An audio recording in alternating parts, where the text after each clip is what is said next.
Now we're switching to a different kind of story. So I mentioned Art Bridges Foundation. I think the largest foundation exclusively focused on American art museums and in promoting more art sharing, community engagement.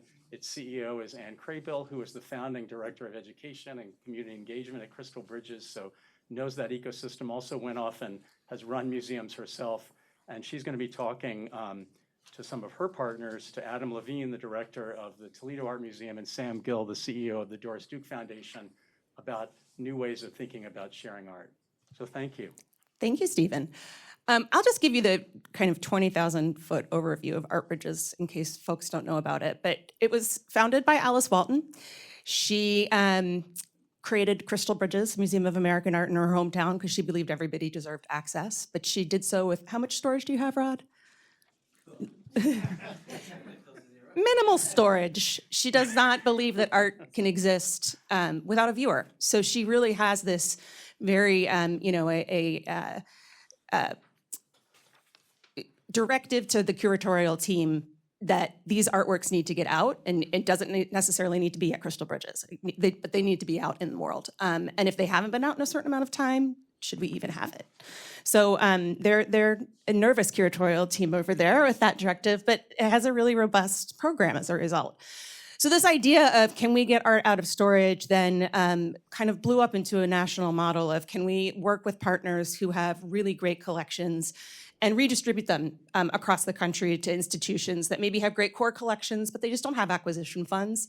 I was the director of the Westmoreland Museum of American Art, and I had about $80,000 a year. And again, a really great core collection, but it was shaped by the collecting tastes of the folks at the time.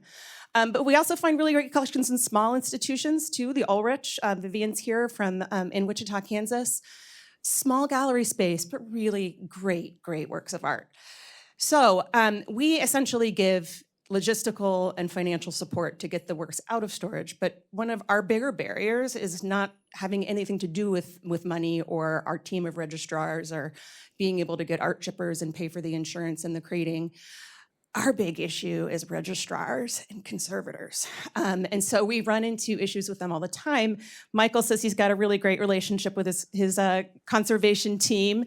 And one of the issues we had, and this was talked about at the convening, was the Toledo Museum of Art, their wonderful conservator, denied loans to an institution that we had lent 74 times to before. Like, we had a really robust history of lending. Some of the same artists, some of the artists who created these works before electricity, before HVAC systems. And so I really pushed back on Adam. And so I want to ask you first, like, how do you navigate the tension between your role as a public institution and art sharing and your conservation team? Yeah, so there's a lot in there. Thank you, Anne. Hi, everybody. So I think to make the answer as short as possible, I think the first thing to say is there's the conversation about science, right? There's the conversation about standards, and then there's the conversation about culture. And culture both within a part of the museum and within the museum as a whole. And sometimes what we're navigating with any one of our colleagues is also the tit for tat, right? The political capital bank, right? What we say yes to versus what we say no to, knowing what's on the horizon. So in this instance, we have an extraordinary collection, a superlative collection, but by design, not a very deep collection. And we have an opportunity to travel works that normally wouldn't travel because we are reinstalling the collection for the first time in 40 years, in part because we need to replace the heating and cooling system. Because yes, these works existed, but now they're used to this nice stable climate. But what was very clear was while I was optimizing on a legitimate conservation point of view, I was doing so using a logic that and I don't think many of us would use in almost any other setting, which is we were treating risk as binary. It either existed or it didn't exist. And if it existed, then we would not measure how incremental it was. That was necessary and that was sufficient to not lend, right? That's a very strange way to behave. And implicit in sort of what Michael was talking about lending to a fair, we weren't measuring return. We weren't measuring reward, right? To what end? And reward must align with our mission, which conveniently is broad and innocuous to integrate art into the lives of people. So what we did is we began having an internal conversation about how we might actually objectively, but not necessarily in a way which is beyond reproach or critique, but how we might objectively begin a conversation about how we could quantify risk, quantify return, quantify marginal risk and marginal return, and then make a decision that is informed in reason and logic rather than in simply looking for expedient ways to say no. So you did quantify this. We did. And I don't know the slide. Yeah. Yeah, sure. Why don't you just so Here's look. some math. Yeah, so look, and this is not the prolegomena to all risk conversations about conservation, but like this is, and it's also not rocket science, but I think one of the things that we all know, for those of us who engage with David, is like simple ideas well executed, right? It doesn't have to be rocket science, it's usually just staring you right in the face. So this is like a pretty standard way to think about risk, right? The chance of something happening versus the probability of something happening, or the magnitude of something happening, so value, right? So if you move to the next slide, we have to nuance this a little bit in the case of artwork. So it's the chance of something happening, the value lost from damage, and then we would conserve it. So it's the value recaptured, and there's a cost to conservation. So you add back in the cost of conservation and to the total cost. And if you move to the next slide, I think we've got one more. And you can quantify it. It's like math, right? What's useful about this is someone will say, oh my gosh, you're dollar denominating this, how crass. Look, it's just a unit of measure. You can choose other units of measure. You can figure out the way you want to do it at your institution. But what it allows us to do is it allows us to then say, okay, here's the quantifiable downside risk that then we can compare to our risk. What is the risk within our building? We can compare to the reward, which in our case was how many people are going to see it per dollar, right? So, and that allowed us to come pretty quickly to the realization that when you're lending, you're free riding on someone else's investment in their HVAC, and it's actually very hard to make the math not work to lend to other places. So yeah, this is obviously, we're leaving all the objects anonymous, although you can see they're like fairly substantially valued objects. Well, and we found even sometimes that lending institutions hold borrowing institutions to a higher standard than even they can make, right? And even our own loan agreements, we realized we need to update them and include BISO standards and really just push back on the one-size-fits-all approach to lending, that not all artworks, some are, as Michael has said before, they're much more durable than we give them credit for. And whether you subscribe to this method or not, it's a pathway into a conversation. Right? It denominates a conversation, which then I think, to the point of how partnership opens up other pathways, it opens up dialogue around conservation and registration in ways that have been really helpful in other arenas. Yeah. I think it also, whether you use the math or not, what the math illuminates is a fallacy of a lot of these discussions, I think, which is that, especially, I think this can happen on the curatorial side, out of reverence for the objects, which is that the implied cost of any quantum of damage is infinite to the object. The implied cost of one year of perpetuity that is lost is somehow infinite, and that's just not the case. There are actual costs to real audiences right now as a result of holding of really counting the marginal cost of damage as being infinite. It's not infinite. It actually can be quantified.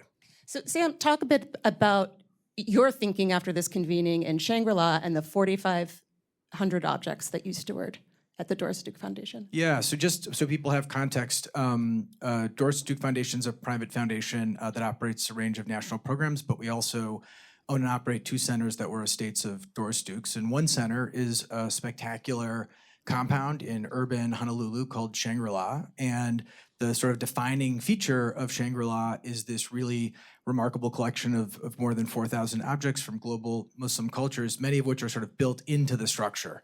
And we were we're in the middle of a period in which what the structure had really been over the last kind of 20 years was just a museum, and which isn't to say that wasn't a really important way to elevate these objects and to connect them to audiences, but like like, I don't think I need to explain to anyone the structural challenges of running a museum on an island, 2,000 miles from the nearest continental landmass, not to mention it's in a residential neighborhood, and so there were huge use limitations. So it's like you're topping out at about 18,000 people a year that can see this thing. And thanks to the encouragement of, Vishaka Desai, who ran Asia Societies here, she's one of our trustees, the encouragement of our trustees, we really thought about, look, is this place really more than a museum? And can this collection be part of a center that is helping to connect and convene and inspire a wider array of people? And the challenge that we confronted is that as we've been going through this transformation, we had really been seeing our collection as a burden, as a problem, right? So first there was this programmatic problem, which is that damage is also real. So as I point out, the marginal cost is not infinite, but the salt air of a tropical island is not great for textiles. And we had all of these incredible textile objects. So we had this programmatic challenge of like, gosh, what do we do with these things? We saw them as a liability. We had an operational challenge, which is that even under the best conditions, it is actually very difficult to store and conserve objects in Hawaii. It can be done, but climate control is more expensive and less accessible by and large. And it's really expensive. This is some of the most expensive real estate in the United States, and we're using it to store objects that no one can look at. And so, you guys have begun a process. We're still at the idea stage, but what this conversation really helped us to see was that this wasn't a problem, it was an opportunity. It was an opportunity for these incredible objects that Doris Duke in her lifetime noticed, collected, conserved, celebrated, to potentially reach much wider audiences by not thinking of ourselves as exclusively operating within these four walls. And that actually the collection could be our portal to and our connection to other institutions, other people, other places, other works of art that these works could be in dialogue with. And so what we're thinking about now is, and beginning to work on is, first, can we be extremely, extremely clear, ruthlessly clear about what we could ever present in Hawaii because of the climate risk, and we would ever because of the programmatic opportunity, the way in which they could serve this much wider program that we're convening. And anything that's of value that doesn't meet both of those criteria, how can we identify a way to really turn it into the highest circulating art lending library imaginable? And we don't quite know what that means. It could mean permanent storage on the mainland, but we think what it definitely means is a conservation team and a curatorial team whose raison d'etre is, where is the place this thing can go to create the highest possible value, not what exhibition allows me to justify continuing to store this for 95%, 99% of the time that we have it. So that's sort of the journey that we're embarking on. That's fantastic. And I can't wait to see what partners you find and where Me too. it goes. Yeah, we could maybe help. We don't have time to unpack this, but I don't want it to go unnoted that there's major climate implications for all of this too, right? We run these HVAC systems and we try to keep these standards that we just can't, we can't possibly meet, and we're adding to the carbon footprint. So while we were not founded as, a climate organization, we are finding that access and climate are parallel tracks, and, we're doing everything that we can to reduce our carbon footprint when it comes to shipping, when it comes to crating, when it comes to our HVAC standards as well. So any final thoughts? I think we're like a super lightning round of 15 minutes, so. Actually, maybe just to ask Sam to also share with the group some of the digital initiatives you found for sharing your collection, because I think specifically vis-a-vis video games, because I'm not sure everyone here knows that, and I also think it's an interesting example of how collections can be activated even when they're not on view, but in deeply meaningful ways. Yeah, I do think that, encountering an object on a wall with a didactic is a really powerful way to understand and encounter art. It's been a really important way to encounter art in my experience, and my guess is everyone here, is here because you've had that experience and you curate and shepherd that experience for other people.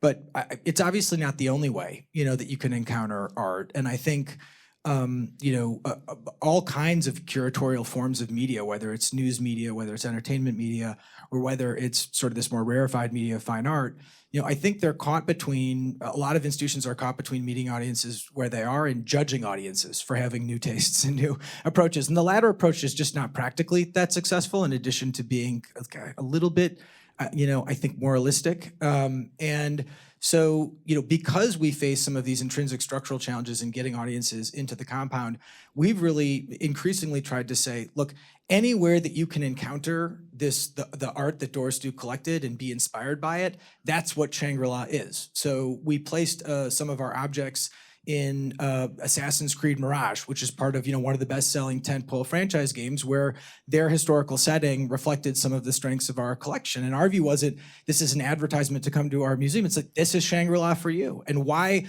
should we be judging someone who wants to find entertainment, edification, and enlightenment all in one place? We should be enabling that and encouraging that. Another thing that we're doing are we're beginning to partner with podcasts that have large followings for some of their YouTube and video content, because that's how podcasts are now getting incremental audience. And I think if you're listening to the American Idol contestant Nyam Tangi, who's from Hawaii, being interviewed and performing, and there's amazing objects behind you, that you shouldn't feel that that's a diminished experience of our collection. You should feel like, wow, what I'm watching is made more powerful by this incredible art that's around it. That's a form of curation. And so we've been seeking to kind of to venerate, to celebrate, to enable that kind of curatorial experience. So more art to more people in more places.